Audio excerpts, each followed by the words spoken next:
alaikum. Today we are going to discuss the histology of respiratory system, which will be divided into three parts. So today we are going to discuss part 1. The learning objectives would be that students should be able to understand the basic epithelium of respiratory system, understand the histological features of nose, nasal sinuses and nasopharynx, describe the histologic feature of larynx and epiglottis, and then you should be able to draw and label histological section of epiglottis.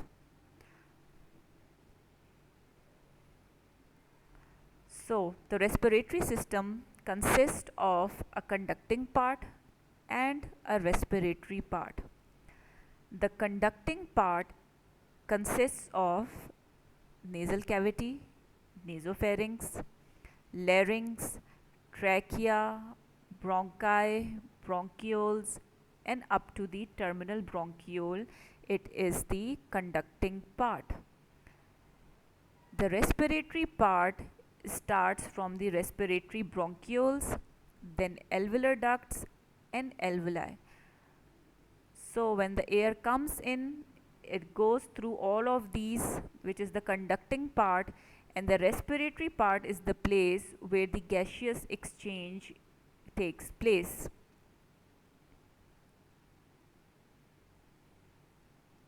The functions of the conducting part is conduction of the air conditioning, temperature, moisture adjustments and cleaning. The nasal hairs which are present, also called vibrissae, they are used to clean and trap large particles. There are lots of capillaries to adjust temperature, and then we have the respiratory mucosa to adjust moisture. So it is basically the conduction of air and air conditioning through nasal hairs, capillaries and respiratory mucosa. The nasal cavity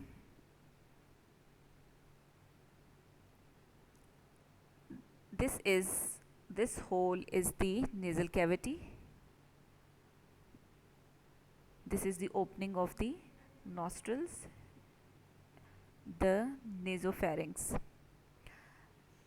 So this is the vestibule, which has skin, sebaceous glands and hairs, which are also known as vibrissae. Then whole we have the respiratory area, which is highly vascular and covered by the respiratory epithelium, that is also known as pseudostratified columnar ciliated epithelium with goblet cells. So in vibrissae we have hairs, skins and sebaceous glands. Then in respiratory area the lining is pseudostratified columnar ciliated epithelium with goblet cells, and then we have the olfactory mucosa, which is covered by olfactory epithelium to conduct the sense of olfaction or smell.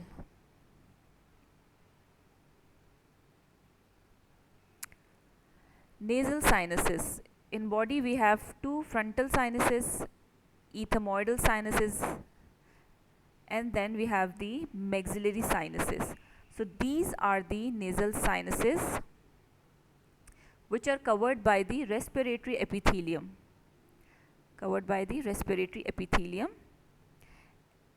And then its function is to lighten the skull, to lighten the weight of the skull, and helps in the phonation of voice. So these are the sinuses which are used for the phonation of voice and to lighten the skull, and it is covered by the respiratory epithelium. Then the nasopharynx, also covered by respiratory epithelium, contains lymphocytes, mucus glands and the adenoids. So in this lecture you will have to basically learn the epithelium, like in nose which kind of epithelium is present, in nasopharynx what type of epithelium is present, what is respiratory epithelium. These are the major objectives of this lecture. Individually you should learn about the types of epithelium. The olfactory mucosa, which was present above the nose, the mucous membrane covering the superior concha at the roof of the nose. So it is covered with the pseudo-stratified columnar epithelium and has 3 cells: olfactory neurons, supporting cells or also called sustentacular cells, and the basal cells. These are the olfactory neurons. Olfactory neurons. These are the bipolar neurons, and they pass between the sustentacular cells. This is the sustentacular cell, this is the sustentacular cell. They pass between the sustentacular cells to the mucosal surface, and where they terminate into a small bulbous enlargement called the olfactory vesicles. It is a bipolar neuron passing in between the sustentacular cells and ending up in a olfactory vesicle. Then we have the sustentacular cells, which are tall columnar cells, relatively broad at their apices and tapering basally. They have numerous microvilli on their free surface with oval nuclei, and their most important function is that they provide nourishment, physical support, and electrical insulation to the olfactory cells. Then third type of cells, the basal cells, which are small conical or spherical cells that form a single layer in the basal part of epithelium. They act as a reserve cell that exhibit mitotic activity. So in the olfactory mucosa you have 3 types of cells. One is the olfactory neurons, which are bipolar, terminating into the olfactory vesicle. Then the sustentacular cells, which are the supporting cells, have microvilli, broad apex and tapering below, as nuclei is oval, and their function is to provide nourishment, physical support and electrical insulation. Then the basal cells, which are providing as the stem cells or reserve cells for further mitotic activity. Then this is the respiratory epithelium. As I've mentioned before, that the conducting part is covered with the respiratory epithelium. So what actually is respiratory epithelium?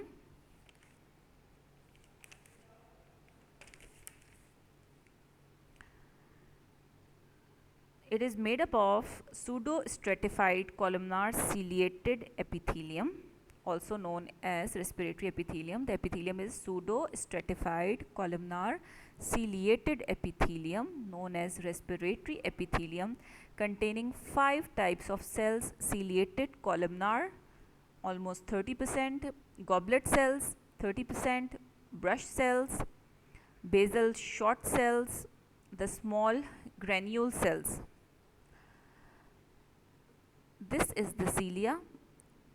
This is the ciliated columnar cells, which constitute about 30% of the total cell population, and their function is to sweep the mucus here and there.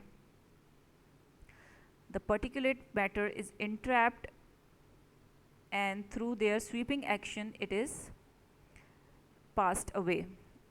So the ciliated columnar cells, the cilia, the goblet cells, which are also around 30%,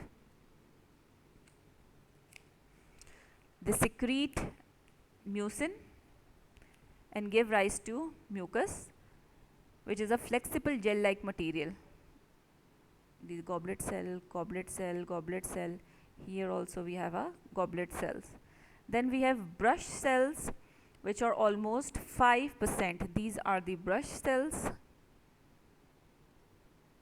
which are cylinder columnar cells with numerous microvilli. You can see the microvilli, and their function is they act as a sensory receptor. Small granule cells, which are also almost 5%, and they resemble almost like basal cells. However, their cytoplasm consists of multiple granules. For example, this is the cell. It consists of multiple granules which are called as Kolchitsky cells. This is the Kolchitsky cells.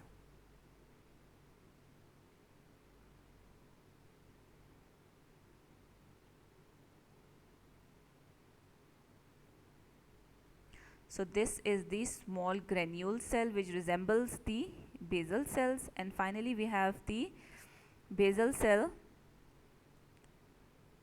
which act as a reserve cells or stem cells. So the respiratory epithelium is made up of pseudostratified ciliated columnar epithelium. It consists of 5 types of cells: the ciliated columnar cells, the brush cells, the basal short cells, the small granules Kolchitsky cells, and the goblet cells.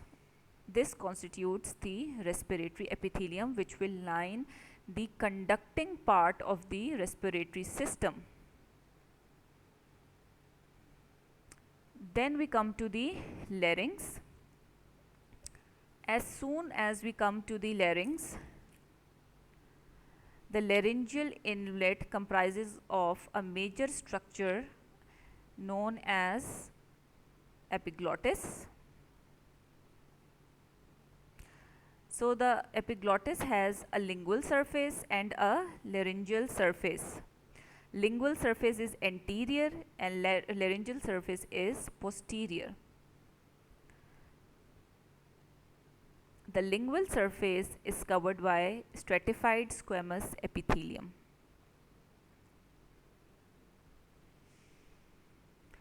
Toward the base of the epiglottis, the epithelium gradually changes into pseudo-stratified columnar ciliated on the laryngeal surface. So, the lingual surface is covered with stratified squamous, non-keratinized epithelium, and as we move towards the posterior surface or the base, it is changed into pseudo-stratified columnar ciliated epithelium. The mucosa below the epiglottis form 2 pairs of mucosal folds, 1 pair and 2 pair, which are known as the vocal cords. The upper ones are the false vocal cords, which are covered with the typical respiratory epithelium. And what is that? Pseudostratified ciliated columnar epithelium. The upper ones are the false vocal cords. Then the lower part is covered with the stratified squamous epithelium. These are the lower folds which are covered with the stratified squamous epithelium, also known as true vocal cords. And here we have the vocalis muscle to regulate the tensions of the fold. Like when we speak, when we shout, when we cry, there is tension in the muscle which is created by this vocalis muscle. So here what is important for you is the epiglottis under the microscope. This is the laryngeal surface.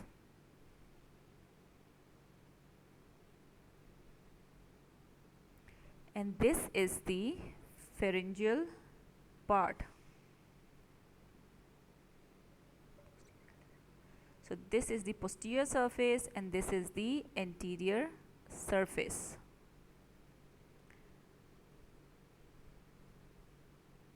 The epiglottis consists of a plate of cartilage covered on both sides by mucosa. This is a plate of cartilage covered by both sides of mucosa. The anterior lingual surface and the upper part of the posterior laryngeal surface are covered by stratified squamous non-keratinized epithelium. Till here it will be stratified squamous non-keratinized epithelium, and then the lower posterior half will be pseudostratified ciliated columnar epithelium. The glands are mainly found in the posterior surface, where they have irregular depressions, also called the pock marks. So these are some glands, maybe tubulo-acellular glands, also known as pock marks. Here it will be a bit cleared. This is the lingual surface and the laryngeal surface. The lingual surface is covered by stratified squamous non-keratinized epithelium. Then in between we have the elastic cartilage, its perichondrium. Then here is the transitional zone, where you can see the stratified squamous non-keratinized epithelium is now converting into the pseudostratified ciliated columnar cells with goblet. And this is the lamina propria, which consists of the blood vessels and few serous and mucous glands. So in this whole lecture, the most important thing for you is to learn about the epiglottis, and you will have to make a diagram of epiglottis in your practical journals. Other than that, you need to learn about the epithelium, like in nose, what kind of epithelium is present, in nasal, in nasopharynx, in nasal cavities, which type of epithelium is present and where. That will be more than enough. And then a little bit the histology of epiglottis only. So what we did is we talked about the respiratory epithelium. First of all, the respiratory epithelium, which is made up of pseudostratified ciliated columnar cells with goblet cell, which has 5 types of cells: the cilia, the goblet cells, the brush cells, the small granule cells, Kolchitsky cells, and then the basal cells. And then in the starting we talked about that respiratory system consists of the conducting part and the respiratory part. So this is the conducting part, which whole of it is covered almost by respiratory epithelium, which is pseudostratified ciliated columnar epithelium with goblet cells. Then the function of the conducting part was conduction of the air and to maintain the air conditioning through nasal hairs, capillaries, and respiratory mucosa. Then nasal cavity, we have a vestibule, the respiratory area, which was covered with the pseudostratified ciliated columnar epithelium with goblet cells, and then the olfactory mucosa, which was covered by the olfactory epithelium. So the olfactory epithelium consists of 3 types of cells. These were the olfactory neurons, then the supporting or sustentacular cells, and then the basal cells. Then the upper respiratory system consists of sinuses, frontal, ethmoidal, maxillary sinuses, which are covered by the respiratory epithelium, and their function is in the phonation of voice and lighten the skull. Plus the nasopharynx, which was covered with respiratory epithelium and contains lymphocytes, mucous glands, and the adenoids. The larynx, as soon as we reach the larynx, the first thing we come to interact is with the epiglottis. Below the epiglottis, there are 2 kinds of folds. The first one are the false vocal cords, and the second one are the true vocal cords. The false vocal cords are covered with the respiratory epithelium, and the true ones are covered by stratified squamous non-keratinized epithelium. And this is the picture of the epiglottis. You can make it. The lingual surface, which is continuous with the stratified squamous non-keratinized epithelium, and as soon as reaches the laryngeal surface, it transforms into the pseudostratified ciliated columnar epithelium with goblet cells. And here we have the lamina propria, which consists of blood vessels and glands. This is the cartilage plate, and this is what you have to draw. So this is the assignment. You will have to attempt these 3 MCQs, and you have to draw and label histological section of the epiglottis. So thank you. For any queries, you can always ask.